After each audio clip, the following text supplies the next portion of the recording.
Sports, a bridge that brings people together. And here in the Commonwealth, it's no different. From the gridiron to the hardwood and beyond, we all have a team we love to talk about. Now for the teams you care about, here's Heartland Sports Live with Trevor Rice. Yes, that's who I am. I'm Trevor Rice. Welcome into another edition of Heartland Sports Live on 106.1 ESPN Radio, 1400 AM, and we are live streaming this afternoon on ESPN Radio 1061.com. You can always go to my social media accounts at Radio Trevor Rice on Twitter, Trevor Rice on -air, like me on Facebook. My Twitter account has a link to the Apple Podcast Center where we have all of the shows uploaded, so if you missed an interview or missed a segment you wanted to hear back, go ahead and go and download one of the shows. And let me know you listen on my Twitter account at Radio Trevor Rice on there. Go and download any show on the go so you can listen to it if you're on a long drive or if you're just waiting to kill some time and looking for something to listen to local sports-wise here in Hardin County as we cover the Reds. Of course, spring training already underway in the baseball world, Major League Baseball. We had Joe Zerhusen on last week to talk about the Reds' upcoming season, and he feels like this team can win the National League Central, and I'm right there with him. All the changes they've made here in the offseason. Now, can they get off to a strong start in April? That's going to be the main question mark for that team moving forward because it seems like they've been hit or miss recently. So you would like to see from the Reds players not only the rotation clicking early, but guys like Joey Votto, who didn't necessarily have a terrible season last year, really get off to a strong start, and these guys start to build some momentum heading into May because how you begin the season, you don't want to start behind. Was it last year or the year before? They were like 8 or 9 games below 500 immediately, and just playing catch-up like that is not good. So you want to stay as close to 500 as you can through the first month, so you at least give yourself a chance going into the summer months, to keep it close, not only in the league, but just to try to carry some momentum into the summer. And so we'll see if the Cincinnati Reds can do that through the first week as spring training has begun. In fact, I saw an email come in. One of the games was rained out over the weekend, but I'm sure the Reds will pick things up here real soon as you'll be able to catch them this spring and summer on 106.1 ESPN Radio. But it is all about high school basketball here in the state of Kentucky this week and next week. This week, of course, we're talking district tournaments of the 17th District Tournament. You'll hear every game right here on 106.1 ESPN Radio, beginning tonight with the boys. They had the play-in games last night for the boys and girls. We'll talk about those here in just a moment. But let's talk about the district tournament this week. We'll have the 5th region tournament next week, in which we'll cover all of that, both boys and girls.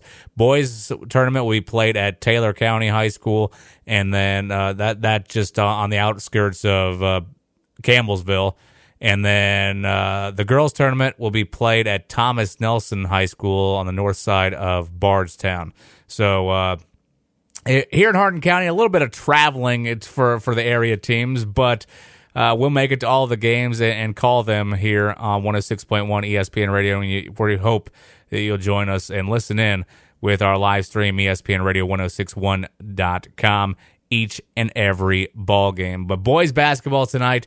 And one of the teams we're going to talk about right now, North Hardin, they won yesterday. Of course, they had the play-in games basically for the 17th District Tournament, as it was John Hardin and Fort Knox on the girls' side, North Hardin and Fort Knox on the boys' side.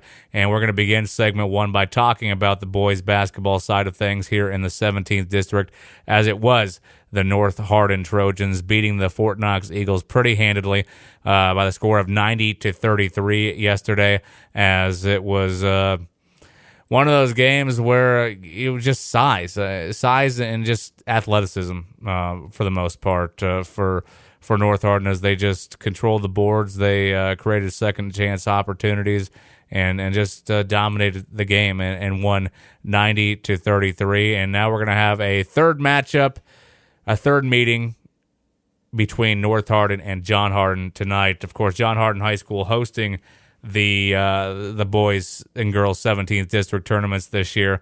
So a lot of action tonight on the hardwood. Only one game tonight, one game tomorrow. They've split the boys semifinal games up, so it'll be North and John tonight. Of course, you know how those Radcliffe showdowns go.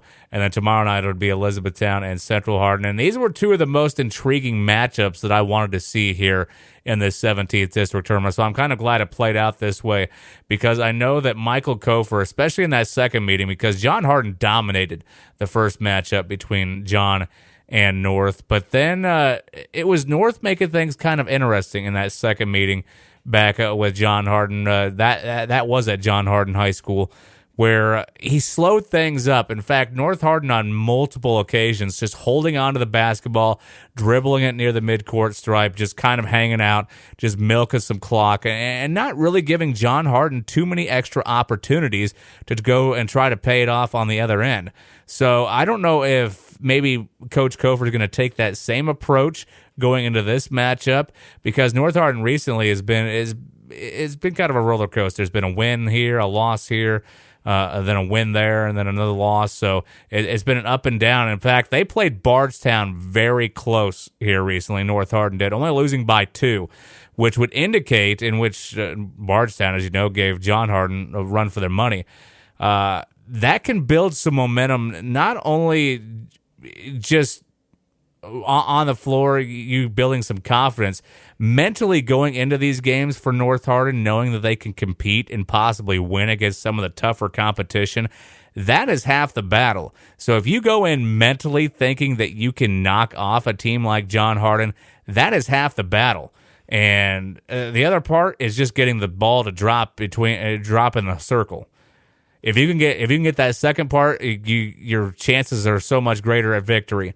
And North Hardin, you have a feeling that they're going to limit themselves on how many opportunities they get, because I don't know if they want to play up and down the floor quickly with John Hardin. John Hardin can make them pay quickly with Trayvon Harris in transition. Alex Matthews, of course, can throw the Hail Mary ball or get out in front and really set the offense. And I don't know if you want to let those guys just running up and down the floor, because they'll burn you quickly. And I just don't know if many teams can compete with them in trying to keep up on the scoreboard if running at that style of pace game. So we'll see what style North Hardin ends up bringing in this one, because you look at the matchups. First, let's go back to January 24th between John and North, where it was that away game, 56-49. Much closer game. You look at that game for North Hardin. That's where they were really slowing it up. In fact, I talked to Michael Kofer before that basketball game, and he was talking about how they were kind of playing at John Hardin's pace in meeting number 1. And he wanted to really back that down, and he said, look for us to slow things up a lot here tonight. And that's exactly what they did. Josh Moore ended up leading the team in scoring back on the 24th with 14 points. Quayshawn Davis had 10. Nasir Johnson had 10, and Jalen Sharps with 10. You would like to see a little bit more production. Yes, you had 4 guys in double figures, but you would like to see a little bit more production from your playmakers, like a Johnson, like a Sharps, guys who can get going. Sharps, I know that he can become a threat from beyond the arc. Johnson can slice and dice the defense, getting to the hole. And how does John Hardin approach it? Usually they're in a man-to-man defense, and they like to play a lot of full-court press. Do they keep that going early and often with Jared McCurry's style of play that he likes for his team? It's going to be really interesting to see if they really try to attack the basketball early, John, or if they just let North sit there at the midcourt stripe with the basketball. I really feel like that Coach McCurry feels confident either way. And no matter how his team plays or how the opposition tries to play him and his team, the question is, can these players stay out of foul trouble? Because where we haven't necessarily seen that recently, it has bitten a team like John Hardin in the past. If Alex Matthews gets in early foul trouble, which is rare, but it has happened, Trayvon Harris, who we have seen get in foul trouble in a game or two recently. That didn't hurt them necessarily, but it can in these big time moments, especially if maybe some of your teammates are not knocking their shots in like they typically have. Not that John Harden ever really has that problem to begin with, because they seem to find a lot of easy baskets in the paint down underneath the basket anyway, but you just never know how these district tournament games are going to go. Plus, well, we've seen upsets here in recent history, at least in my time here covering basketball in Hardin County, where it looked like John Harden was the team to beat or North Hardin was the team to beat, and the other team knocked them out of the tournament. Well, not out of the tournament because they ended up advancing to the 5th region tournament, but still, it was North or John winning the championship game. So it's going to be really fun to watch these first couple of meetings because I feel like these are the best matchups, North Hardin against John Hardin, and then tomorrow night, Elizabethtown against Central Hardin, because I feel like tomorrow night's meeting between Elizabethtown and Central Hardin is very intriguing too, because you have the size, and not only that, but Central Hardin is playing much better basketball than they were a month and a half ago. So you combine that with the fact that they do have a size advantage on E-Town. We'll see if that comes into play, because we saw Elizabethtown struggle against LaRue County last week, a team that had a couple of 6'7" players, and it really hurt them at times, especially in the second half when LaRue County started to settle down a little bit, and then they really attacked the basket there in the third quarter to really bring that game close going into the fourth period, and took the lead a couple of times. LaRue County did last Tuesday night against E-Town, and nearly shocked E-Town there on their well, it wasn't senior night, it would have been senior night for the girls, but almost shocked E-Town there in that second half, in which E-Town held on to win by 2, 62-60. So we'll see if the size of Central Hardin ends up disrupting things for Elizabethtown tomorrow night, because that's going to be a fun matchup. E-Town, like John, likes to play a fast up and down the floor pace, and if Central slows that up which I don't know if Matt Nickel is necessarily going to slow things up, because I think he feels confident in Gavin George bringing the basketball up and down the floor and playing at that pace if they need to. And I feel like with the size, with Sean Hay down low, you have, like I said, Gavin George, guys who can go up and grab the ball and create second and third chance opportunities. I really feel like that Matt Nickel and those Central Hardin Bruins are going to feel confident going into John Hardin High School tomorrow night that they can compete with that E-Town team, even though E-Town beat them twice. Like I said, Central playing much better basketball. Coach Hare, James Hare's basketball club for the E-Town Panthers, how do they attack that Central defense early and often? You have to presume that they may bring full court press. And now that you have both Cam and Kaya on the floor, that creates some extra opportunities in itself on the defensive side, where you can create quick transition points, get Jaquias Franklin out front, and he'll lay it up and in. The Sherrard boys, I'm telling you right now, they're two of the better defensive players here in not only the Hardin County, but I'll say the state. They're not too flashy on the offensive end, but their defensive skills have helped E-Town more times than not, and I would suspect them to, once again, the Twins, play an impact in tomorrow night's game.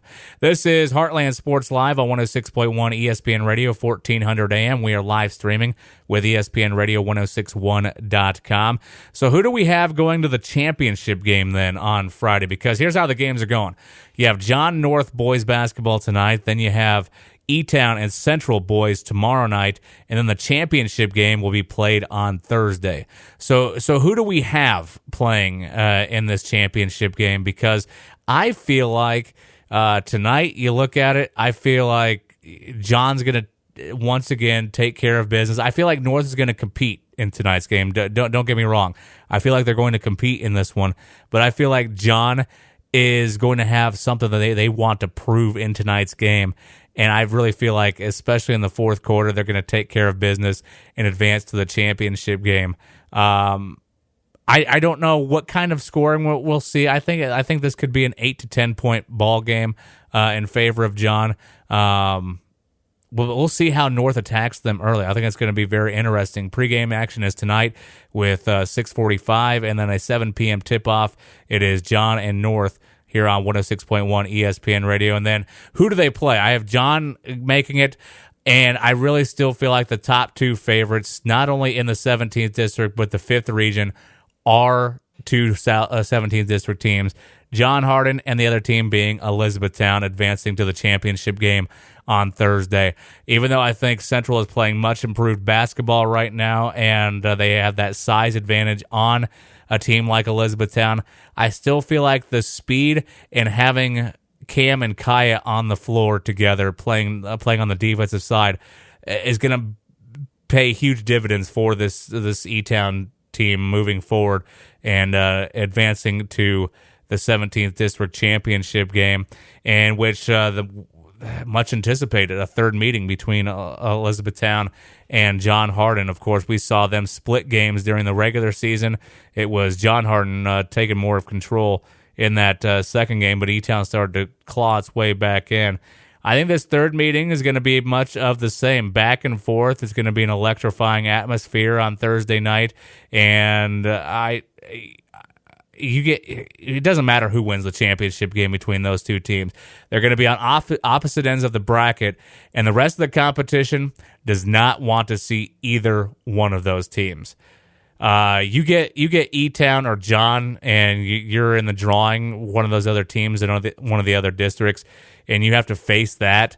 Good luck. That is not the first round matchup you want. That could be a quick ticket out of this year's 5th region tournament in a hurry, which will begin next week at Taylor County High School. We'll bring more updates on that, on the games and such after this weekend's drawings and where all the teams will line up for next week. But next week will be Monday and Tuesday games, and then Wednesday and Thursday, and then Friday will be the beginning of the semifinal games.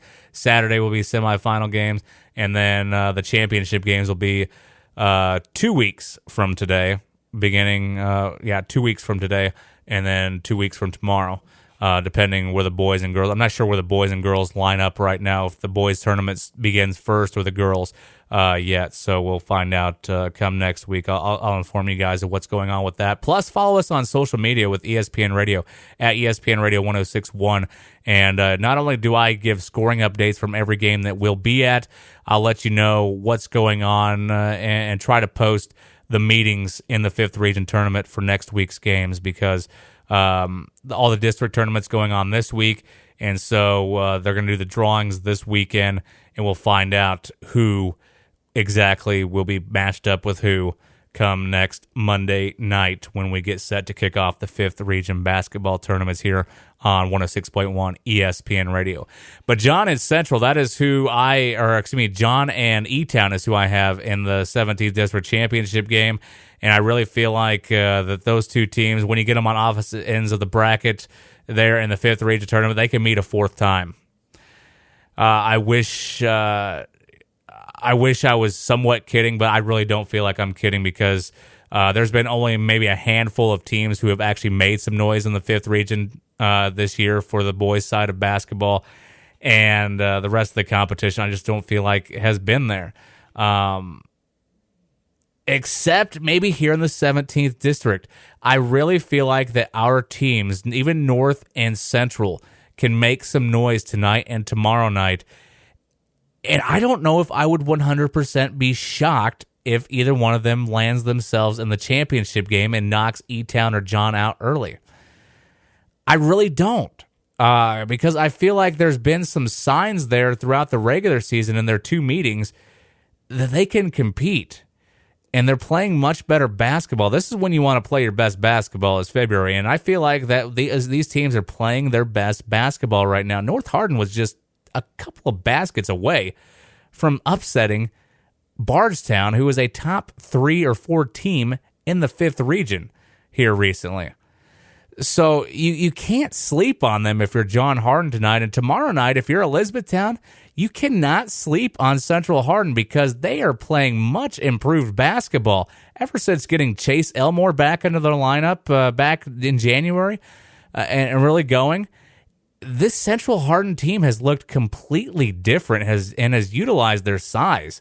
So we'll see how this goes. You have a feeling that if a guy like Gavin George gets into foul trouble, that could spell a doom for Central, because they depend on him heavily to bring the basketball up and down the floor.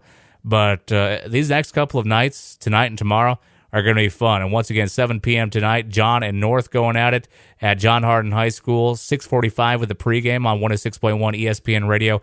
Tomorrow night, a 7 p.m. showdown between Elizabethtown and Central Hardin. The boys' 17th District tournaments going on tonight. 17th District tournament going on tonight and tomorrow night, then the championship game on Thursday. When we make a return here on Heartland Sports Live, I'm going to talk about the girls' side of things coming up here in just a bit as we take our first pause, and we'll be back with more Heartland Sports Live. It's on 106.1 ESPN Radio, 1400 AM, and we are live streaming this afternoon with ESPN Radio 1061.com. One more time. And welcome back into Heartland Sports Live on 106.1 ESPN Radio, 1400 AM, and we are live streaming this afternoon once again on ESPN Radio 1061.com. Give me a follow on social media at Radio Trevor Rice on Twitter, Trevor Rice on _air, like me on Facebook. As we cover the boys' 17th District tournament in the last segment, now we turn the page and look at the girls' side, which will begin with a doubleheader on Wednesday of this week, beginning at 6 p.m. It'll be E-Town taking on John Hardin, who ended up winning last night. Of course, they had the play-in games last night, and it was North winning on the boys' side. John Hardin winning on the girls' side as they held off Fort Knox, winning 58-51. How about those Fort Knox Lady Eagles? They were much more competitive this year, and you got to respect that. Ended up finishing the season at 10-16. John Hardin, though, now advancing and playing an Elizabethtown team that they did not have much success with in the regular season. In fact, let's go ahead and look back at those two matchups between John and E-Town, because they're going to begin things at John Hardin High School Wednesday night. A 6 p.m. showdown, E-Town and John. Then it's North and Central in the nightcap. And John Hardin, like I said, just did not fare well against Elizabethtown in the regular season. In fact, back in December, you look at that game back on December 17th of 2019, ended up losing 68-37. Of course, that's when Nikki Coleman was trying to get that team really going, trying to figure out what exactly she had as far as a roster goes.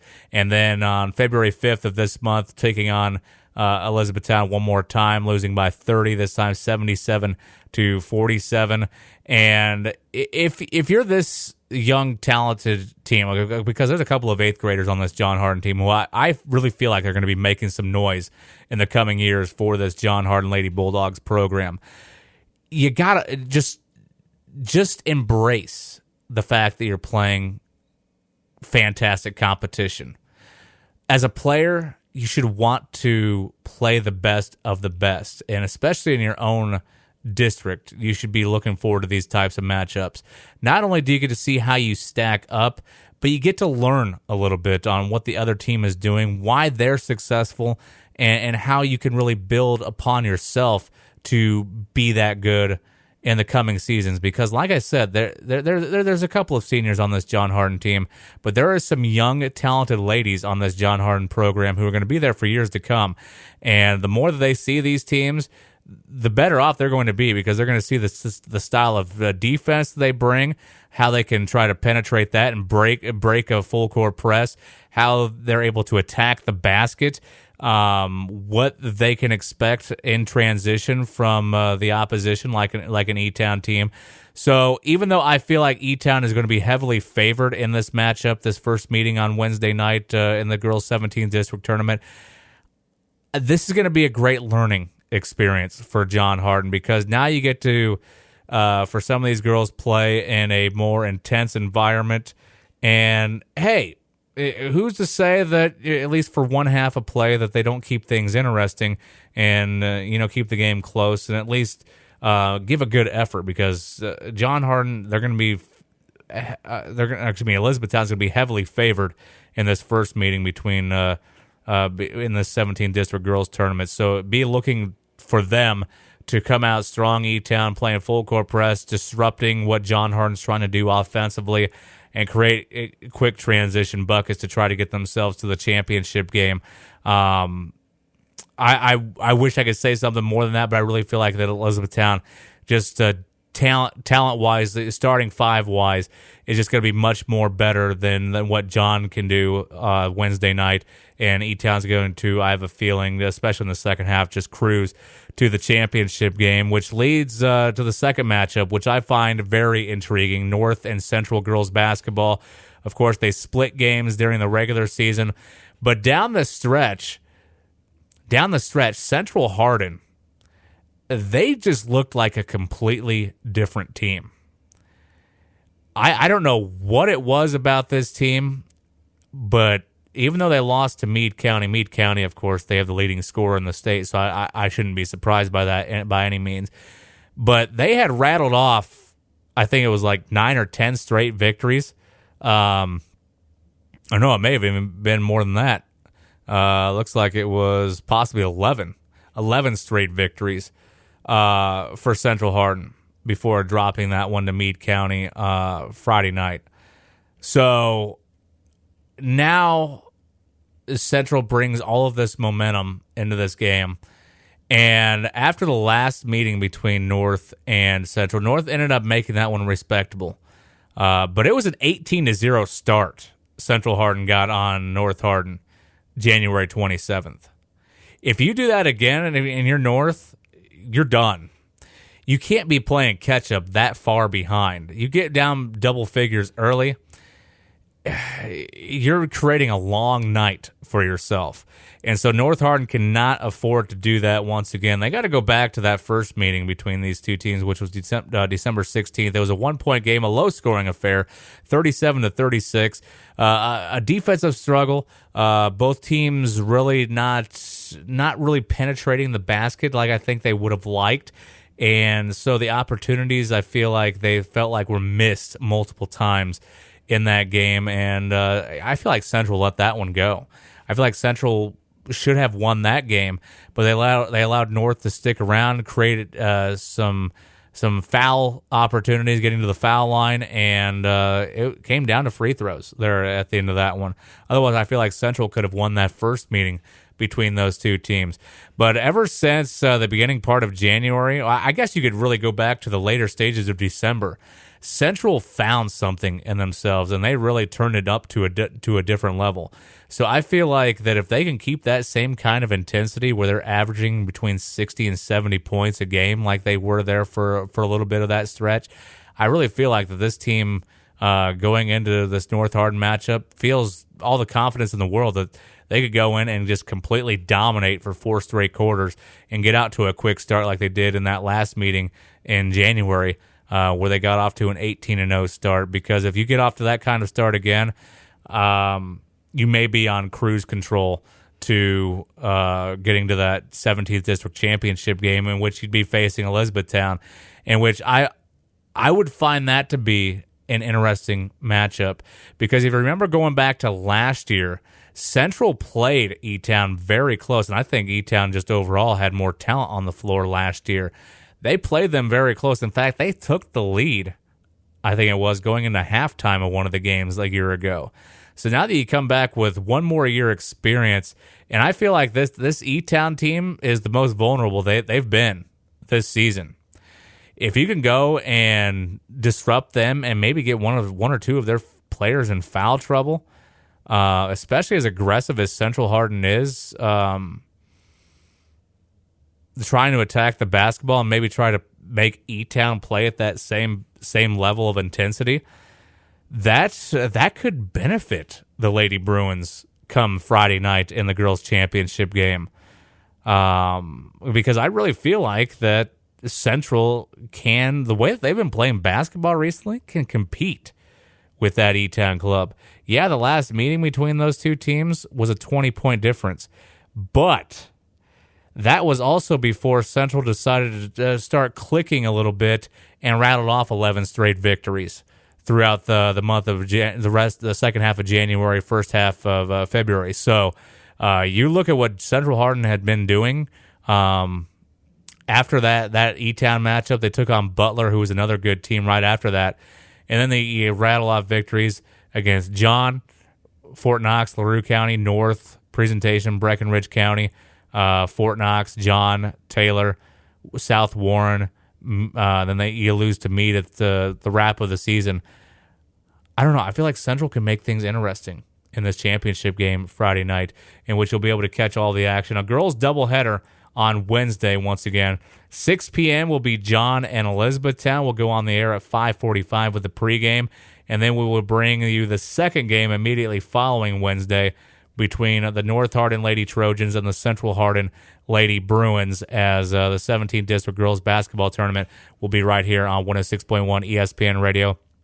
And so that leaves you with Central and E-Town then advancing to the 5th Region Tournament, regardless of who wins the championship game. And you look at that 5th Region Tournament, there has been so much competition. In fact, you look at the top half of the standings in the 5th Region, you have Bethlehem 27-3, E-Town 22-5, Bardstown 18-8, Marion County is 23-7, Central 18-9. Greene County 16-10, North Hardin is 19-11. Like, just think about that. We have 3 winning programs here in Hardin County this year on the girls' side. One of them, unfortunately, is going to be going home Wednesday night.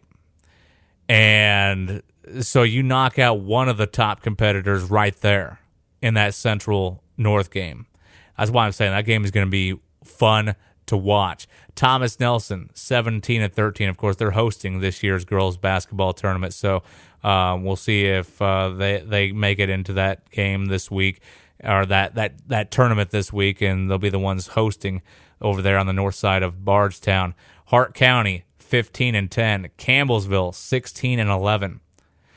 So you have 1, 2, 3, 4, 5, 6, 7, 8. You have 10 teams right now above 500. One of those teams in North is going to be North or Central is going home on Wednesday night. So we'll have 9 teams possibly with winning records in this year's 5th Region basketball tournament, which is insane to think about how much competition we're going to have. The boys tournament, you're looking at it, there's a handful of teams who can win it. Well, I feel like there's 2 teams who can win it, even though LaRue County kind of proved to me last week that, hey, they can be for real too. They can compete against a team like Elizabethtown. But I feel like it's going to be, you're talking John, E-Town in that 5th Region tournament if they end up advancing in this week's 17th District tournament on the boys' side. Girls' side, I think, obviously, you have to go with the defending 5th Region champions in the Bethlehem Lady Banshees. Elizabethtown, they're going in there limping. Depending on how, if Sydney Clark is healthy going into that 5th Region tournament, I don't know. E-Town was just upset recently from Bardstown. So E-Town has not been exactly the team you would like to see them at this time. Because they lost to Bardstown, they lost to DuPont Manual. Yes, close games, but I don't know. I think that Lady Banshees Club, Bethlehem, they're very easily going to be the team to beat once again. And you look at the talent they have that return off of last year's roster. If E-Town, who I thought was a better team last year, couldn't beat them then, I don't see how they're going to beat the Lady Banshees this year. Yes, I know the game of basketball can be, one off night of shooting can lead to the other team pulling off the upset. I get that. But I don't feel like that's going to be the case with this Bethlehem team. They have not let up. I really don't know. You go undefeated in 5th Region play this year, undefeated in the district.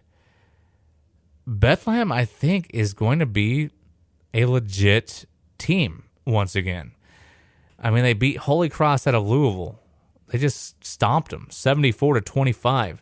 They stomped Spencer County, 80-58. They beat Anderson County, 71-64 here recently. Thomas Nelson by 30, 79-49. Bardstown, who upset E-Town, they won by 8, 50-42. Bardstown, one of the better teams in the 5th Region. So I think the 5th region tournament on the girls' side is going to go through this Bethlehem team. The question is, can anybody pull off the upset? That's going to be a really intriguing thing, because this Lady Banshees team has been averaging over 70 points a game in a lot of contests this year. So we'll see if they can keep that momentum rolling into the 5th region tournament. That's going to be a fun one to watch, because I feel like we're going to have competitive basketball all the way from the start in the opening round to the finish. And I don't feel like any team in this year's 5th region girls basketball tournament is safe. I really don't. One off night shooting, and you're done. Your season's done. I feel like this is the most competitive, at least in my time calling basketball here in Hardin County and the 5th region tournaments. This is going to be the most competitive 5th region tournament that I will have seen thus far. And when you have this many winning programs going in who have confidence that they can compete with that team on the other side, it just makes the basketball tournament that much more impressive. So we'll see how it all goes down. I really do feel like it's going to go through Bethlehem, though, on the girls' side. Elizabethtown, maybe they could make things interesting if they do advance. Of course, they've got to beat John Hardin Wednesday night, in which I do feel like that E-Town will. And then can they win, once again, another 17th District Tournament championship game, E-Town, when they take either Central or North? I feel like the Central E-Town matchup would be much more intriguing than the North, because I feel like E-Town can control North. I feel like Central brings a whole different dynamic. And Monica Lindsay has just evolved her game so much over the stretch of this season. It's really unbelievable the way that she's been able to carry this team on her back. And if she gets going early, look out. Look out, because she is not afraid to attack the rim and force you to step in front of her to take the charge. She's good. She's very talented, and I feel like that if E-Town could somehow get her in early foul trouble, that would only pay them off in the second half of that game, because you at least get her off your back for just a moment, as she'll have to go to the bench. And then we'll see how Christina Covington-Jones would have to respond from that point forward. Can somebody else step up? Central, they have a strong defensive presence. Who could step it up on the offensive side? Because we have seen Central here in recent games be able to create extra opportunities on the glass or off the glass with their rebounding skills. Watched them in a game here recently where they just completely dominated the glass. And when you do that, you create much easier chances of victory each and every ball game. This is Heartland Sports Live on 106.1 ESPN Radio. We've been talking 17th District basketball tournaments this hour, as we bring you tonight on the boys' side. It'll be North and John on the boys' side, 7 p.m. tip-off. Catch the action with a 6:45 pregame. That going on tonight at John Hardin High School, and it's on 106.1 ESPN Radio, 1400 on the AM side, and we will live stream it with ESPN Radio 1061.com. The girls, a doubleheader on Wednesday. So 2 boys games, one tonight, one tomorrow night, then a doubleheader for the girls Wednesday. Boys championship game Thursday, girls championship game on Friday. Then we get a couple of days off, and then we come back a week from tonight and bring you the start of the 5th region tournaments. We'll have the boys and girls, in which we'll have doubleheaders all next week, Monday through Saturday. We'll take that Sunday off, a week from this Sunday off, and then bring you the championship games 2 weeks from tonight, and 2 weeks from tomorrow night in the 5th region before they get to the Sweet 16 tournaments. And hopefully it's one of our teams getting there, so it makes things a little more fun for us here in Hardin County to, listen to our teams on the big stage and hopefully have a deep run. Because I know John Hardin, especially on the boys' side, they got knocked out early in the Sweet 16 tournament last year, and they have that in the back of their minds. This team does not want that to happen again. In fact, I think they're not only extra motivated, but they have the confidence that they can go in here and get the job done. They've scheduled some tough competition. They've lost to some tough competition, E-Town being one of those teams. Don't be surprised if John Hardin has that same mindset once again going into this year's tournaments as well. 7 p.m. tonight, John and North. When we come back, we'll wrap up today's show as we get you set for tonight and the rest of the week. It's going to be a fun one here in Hardin County with the 17th District Boys and Girls Basketball Tournaments. And you'll be able to catch all the action on 106.1 ESPN Radio. This is Heartland Sports Live, and we are on the live stream right now with ESPN Radio 1061.com. We'll wrap up the show after this.